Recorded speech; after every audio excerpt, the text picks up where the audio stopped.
नमस्कार, स्वागत है आपका केकेडी न्यूज में। मैं हूँ आपके साथ ममता यादव। शुरुआत करें कुछ खास खबर से। खबर मंडला से है, जहां हिंदू राष्ट्र को लेकर आवाज बुलंद करने वाले बागेश्वर धाम के पीठासीन धीरेन्द्र कृष्ण शास्त्री ने अपने बयानों को लेकर एक बार फिर विवादों में घिर गए हैं। आपको बता दें कि धीरेन्द्र कृष्ण शास्त्री ने भगवान सहस्त्रबाहु को लेकर बयान दिया, जिससे हैवंश वंशित समाज दुखी और अपने आप को अपमानित महसूस कर रहा है। धीरेन्द्र शास्त्री के माफी न मांगने पर देश भर में हैयर समाज द्वारा एफआईआर दर्ज कराने की बात कही गई थी। इसी के चलते आज बागेश्वर धाम के धीरेन्द्र शास्त्री के खिलाफ हैयर समाज ने नाराजगी जताते हुए नैनपुर एसडीएम कार्यालय में ज्ञापन सौंपा और नैनपुर थाने में शिकायत भी दर्ज कराई है। मनमोहन राय, व्यापारी संघ पूर्व अध्यक्ष नैनपुर, अभी कुछ समय पहले बागेश्वर धाम के प्रमुख धीरेश्वर जी महाराज के द्वारा हमारी समाज प्रमुख आराध्य सहस्त्रबाहु जी के विरुद्ध कुछ कटु कथन कहे गए हैं, जो कि हमारी समाज उसका विरोध करती है और हम लोग चाहते हैं कि वो इस मामले में माफ़ी मांगे और आगे आइंदा से ऐसे कोई कार्य किसी भी आराध्य देव के प्रति वो ना करें। मैं कमल जायसवाल, पूर्व नगरपालिका अध्यक्ष, कलार समाज। विषय ये था कि जो धीरेन्द्र शास्त्री जी हैं बागेश्वर धाम वाले, उनके द्वारा हमारे भगवान पूज्य सहस्त्रबाहु के बारे में जो गलत टिप्पणी की गई है, उसके विरोध में सभी जगह कलार समाज द्वारा एक उनके खिलाफ में एक ज्ञापन सौंपा गया है, जिसको हमने एसडीएम साहब को दिए हैं और थाने प्रभारी को भी देंगे। उसमें कार्रवाई होना चाहिए कि भविष्य में ऐसी गलती न की जाए। आपका रिजल्ट आया है। खबर यूपी के देवरिया से है, जहां जिला के सलेमपुर के GM academy senior secondary school के संस्थागत की प्रियांशी सिंह, रवि प्रकाश मिश्र, हर्ष सिंह, सत्यम पांडे, मानसी बर्नवाल ने अपनी कड़ी मेहनत और लगन के बल पर जेईई मेंस में सफलता प्राप्त की है। वहीं रवि ने 97%, हर्ष सिंह पुत्र मनोज सिंह 95%, सत्यम ने 94%, मानसी ने 94%, प्रियांशी रणविजय ने 90% प्राप्त कर जेईई मेंस के सफलता प्राप्त की और इसके साथ ही एडवांस में जाने की अर्हता प्राप्त कर ली है। बच्चों की इस सफलता पर बच्चों के माता पिता और सगे संबंधियों ने खुशी व्यक्त की है।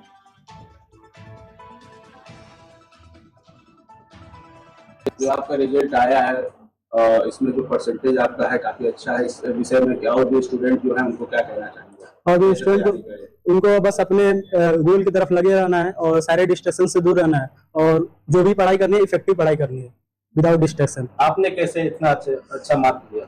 मेरा शेड्यूल था सुबह से क्या करना है और शाम तक कितने बजे तक पढ़ना है, उसका पूरा फुल शेड्यूल हम एक दिन पहले रात को सोने से पहले बना लिया करते थे और सुबह हम उसी को फॉलो करते थे। और टास्क अगर जो 80 to 90% भी कंप्लीट होता था तो अच्छा लगता था उसको। यही कहना चाहेंगे बच्चा और आगे बढ़े, इसके बाद एडमिशन हो, इसका ऊंची सीढ़ी बच्चा है, आगे बढ़े, विद्यालय का नाम रोशन करे।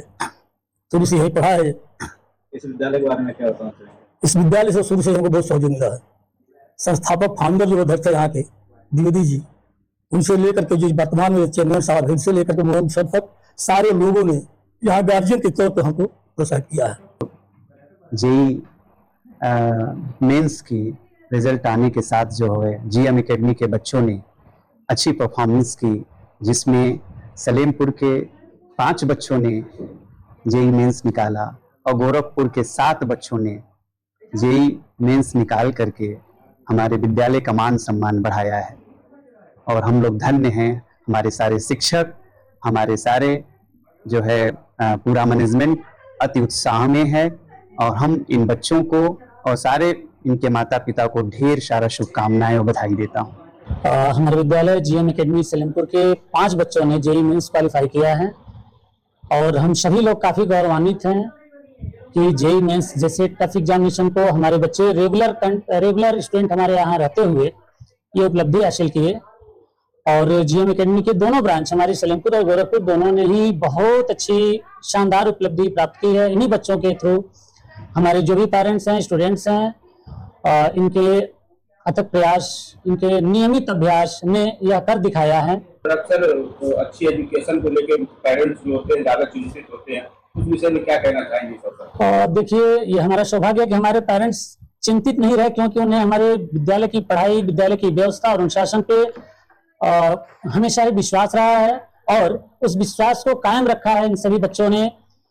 शिक्षा और अनुशासन के क्षेत्र में हमारा विद्यालय पूरे क्षेत्र में एक अपनी अलग पहचान रखता है और यह हमने कर दिखाया इन बच्चों की उपलब्धि के। राजस्थान सरकार के बाद खबर राजस्थान के जालौर से है, जहां भारतीय जनता पार्टी के जिले मुख्यालय पर जन आक्रोश महाघेराव को आहोर रोड सर्किल पर हुआ। वहीं भाजपा प्रदेशाध्यक्ष सीपी जोशी ने जमकर कांग्रेस की गलत नीतियों को लेकर सरकार का आरपीएससी, पेपर लीक और जिले भर में बढ़ते अपराध, महंगाई, सड़क, पानी, बिजली जैसे मुद्दों को लेकर सरकार के खिलाफ कलेक्ट्रेट के बाहर घेराव किया।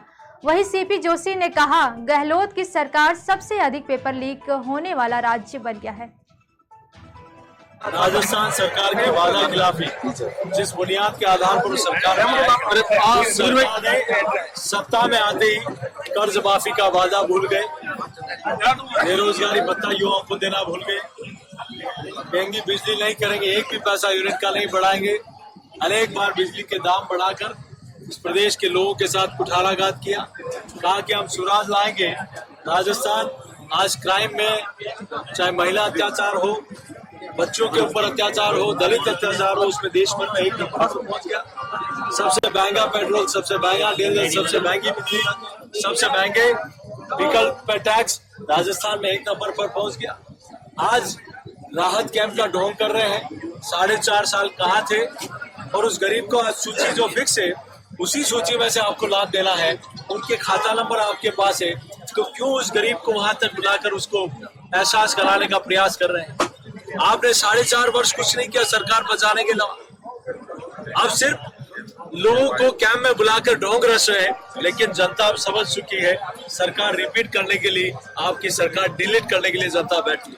कांग्रेस की सरकार बनने के बाद अशोक गहलोत साहब 22 होकर काम कर रहे हैं। वो मुख्यमंत्री है, जांच होने दें, जो भी जांच में होगा उसमें हमें स्वीकार है, लेकिन मुख्यमंत्री जी को क्या कोई पार्टी बनना चाहिए क्या? वो पूरे प्रदेश के मुख्यमंत्री है, जहाँ जो दोषी होगा, जो भी निर्णय होगा वो तब देखा जाएगा। लेकिन माननीय मुख्यमंत्री जी जिस प्रकार से बयानबाजी करते हैं, मुझे लगता है कि वो 2019 का जोधपुर का चुनाव नहीं।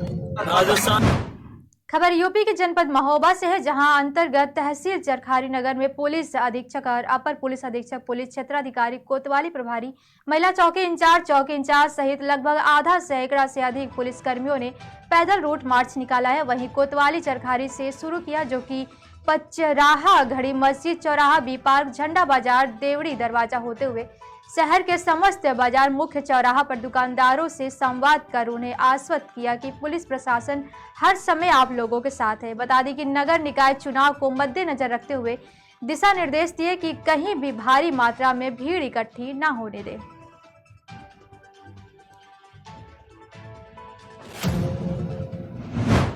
माफिया मुख्तार अंसारी को एमपी एमएलए कोर्ट ने 10 साल की सजा सुनाई, जिसको लेकर प्रदेश के डिप्टी सीएम ब्रजेश पाठक ने अदालत के इस फैसले का स्वागत किया। बता दें कि डिप्टी सीएम ने कहा, हमारे तेज पैरवी की वजह से आज अपराधियों को जल्द सजा हो रही है और अपराधी जेल में हैं।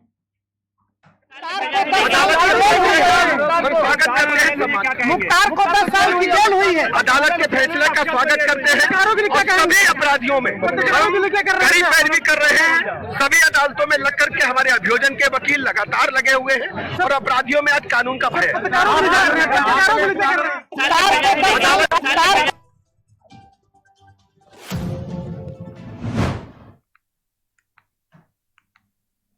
खबर रामपुर से है, जहां स्थानीय निकाय चुनाव का प्रचार करते हुए सपा नेता आजम खान ने सीएम योगी पर तंज कसते हुए विवादित बयान दिया है। वहीं सपा नेता ने कहा, क्या चाहते हो कोई आए और कनपटी पर गोली चलाकर चला जाए? आप मुझसे, मेरी बीवी, बच्चों और मेरे चाहने वालों से क्या चाहते हैं? वहीं साथ ही बचा लो, आज भी निजाम हिंद कानून को बचा लो। आप कुछ नहीं देना है, सिर्फ अपने आप को हौसला देना है।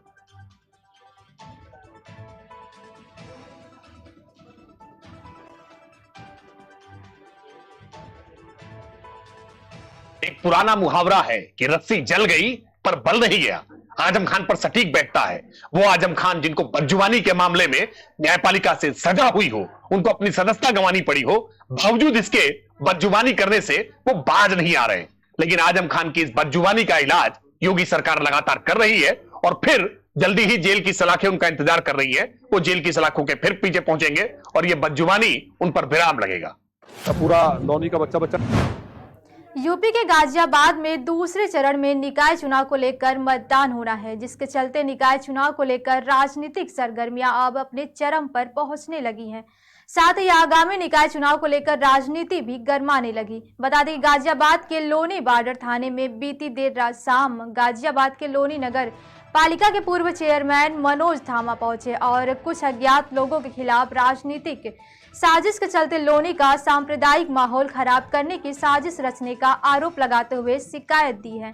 बता दें कि लोनी के पूर्व चेयरमैन मनोज धामा की पत्नी रंजीता धामा भी निकाय चुनाव की घोषणा से पूर्व में लोनी की चेयरपर्सन रही थी, जहां अब वो इस निकाय चुनाव में लोकदल पार्टी से नगर पालिका चेयरमैन पद के लिए दोबारा चुनाव मैदान में है।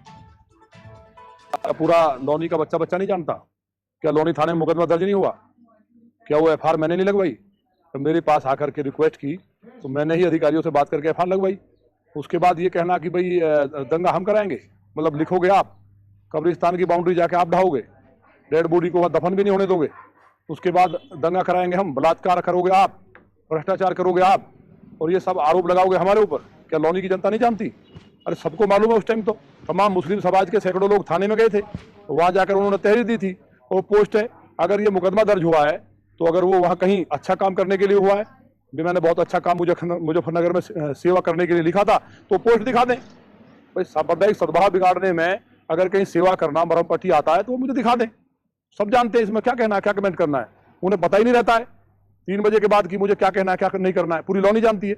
तो ये सब इसमें क्या बात करनी है? इसलिए प्रशासन का अपना काम है, उस टाइम जो किए वो पाप कर्म जो सामने आते ही हैं व्यक्ति के, जा रहा हूँ और आपत्तिजनक और यहाँ का माहौल खराब करने के लिए इस चुनाव में षड्यंत्र रचा गया है। और उस पर 7 अगस्त 2014, क्योंकि सबको पता है कि मुजफ्फरनगर के का जो प्रकरण था वो 2013 का, तो साफ जाहिर हो गया कि ये राजनीतिक षड्यंत्र और इस चुनाव को बुलाने के लिए, चुनाव में लाभ लेने के लिए विपक्षियों की ये चाल है। इसको सांप्रदायिक रंग देना चाहते हैं, लोनी का माहौल खराब करना चाहते हैं। लेकिन हम लोगों ने उन व्यक्तियों के खिलाफ जो जिस भी ग्रुप पे वो पोस्ट डाली गई है, उन दोनों लोगों के खिलाफ तहरीर दे दी है। प्रशासन से मेरी मांग है कि वो इसके ऊपर कार्रवाई करे। लोनी में हम सांप्रदायिक माहौल बनाना चाहते हैं, भाईचारा बनाना चाहते हैं। अगर माहौल खराब होता है तो उसके लिए यहाँ का प्रशासन जिम्मेदार होगा, और जो भी लोग दोषी हैं जिन्होंने भी ये काम किया है वो उनके खिलाफ सख्त से सख्त कार्रवाई। खबर कोडरमा से है, जहां जिला के डोमचांच में पीसीसी से सड़क पर अवैध तरीके से कब्जा किया जा रहा है। वहीं ग्रामीणों ने प्रशासन से शिकायत दी है कि वहीं राजू मेहता ने कार्यपालक पदाधिकारी को आवेदन देकर बताया कि वार्ड संख्या 10 में मेरे घर के आगे सरकारी मद की राशि से 1 माह पहले पीसीसी सड़क पर निर्माण करवाया गया था। सार्वजनिक पीसीसी रास्ते से प्रतिदिन सैकड़ों लोगों का आना जाना लगा रहता है। वहीं पीसीसी सड़क पर रास्ते पर प्रभुदयाल साहू बाजबरन पक्की दीवार ले देकर अतिक्रमण करने में जुटा हुआ है। वहीं कब्जा करने वालों पर कानूनी कार्रवाई होनी चाहिए। आवेदन की प्रतिलिपि वरीय पदाधिकारियों को भी दिया गया है। में अंदर कर दे रहा है तो पब्लिक का सबको आने जाने का रास्ता है बंद हो कर दे रहा है। कौन कर रहा है? प्रभु शाह और उसका बेटा अजीत शाह मिलके दोनों बंद कर दे रहा है, अपना घर अंदर कर रहा है। क्यों कर रहा है? बोल रहा है कि मेरा जमीन में रोड बना है, हम अंदर कर लेते हैं। तो रोड किस योजना से बना हुआ है? सरकारी योजना से बना हुआ है। कब बना हुआ है? 1 महीना के पहले करीब। 1 महीना पहले बना हुआ है। ये प्रभु साहब और उसका बेटा जो है सो अजीत साहब जबरन जो है सो दे रहा है दीवार, और आम आदमी को आने जाने में परेशानी हो रहा है। मैंने पीसीसी ढलैया पर जो है सरकारी योजना के तहत जो है काम किया गया था, उस पर जो है ढलैया किया जा रहा है और उस पर ग्रामीणों ने विरोध कर रहा है। हाँ सर, ग्रामीण विरोध कर रहा है। बहुत सारा आदमी का जमीन है, घर मकान अपना बना रहा। सो सरकारी योजना से जो है सो 1 महीना के करीब जो है सो ये पीसीसी ढलाया हुआ है, और इन लोग जबरन जो है सो अंडरग्राउंड कर रहा है।